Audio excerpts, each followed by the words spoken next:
So, hello guys! Gagawa tayo ng ating appetizer. So, yan. Nakapag-prepare na ako ng ating red pepper. Yung red bell pepper. Mas maganda yung preskong-presko, yung ma-crunchy pa. So, yan ang ating gagawin na appetizer. Red pepper. Siyempre, lagay natin sa container agad-agad. So, red bell pepper. Kung may green pepper din, pwede rin siya.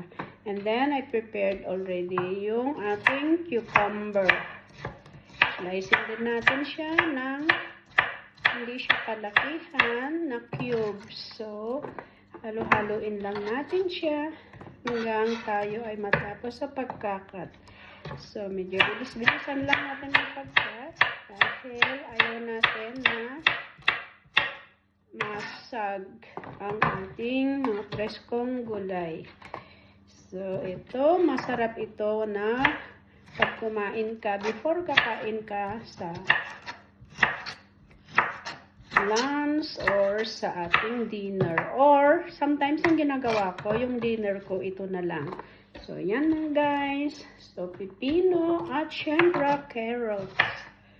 Wala akong ibang hinahalo, kundi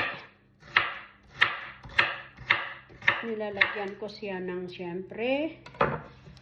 Yan. So, very simple lang siya guys. So, yan ang ating pickled vegetables. So, nilalagyan ko siya ng konting honey.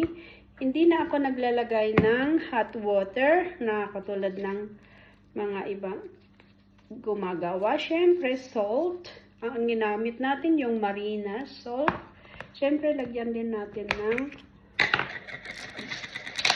pepper. Ito, mas maraming pepper, mas masarap. Kasi mag-blend yung spice niya at saka yung honey niya. And for the last part, yung last ating ilalagay, yung syempre yung ating suka. Ilalas natin yung liquid para ito ay mahalo-halo pababa yung ating peppers, mga salt. Yan.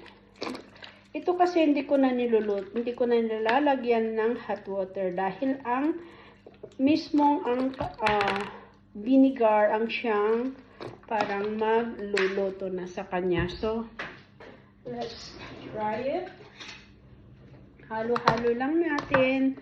At tignan nyo naman, ang ganda ng kulay. So, yan. Ito ang ating appetizer. And, of course, pwede nating snacks kung gusto nyo snacks. So, yan. Let's try. Let's try.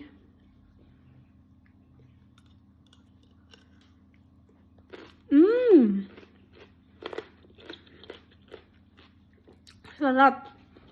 Yung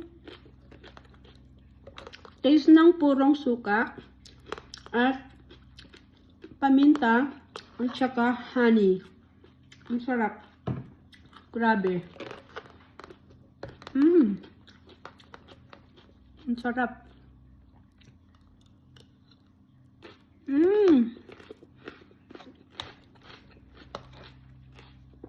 So, yan. Tara na. Kaya din gumawa na dahil ito ay healthy. Thank you. Thank you for watching. Sasamid ako sa purong suka. Thank you for watching.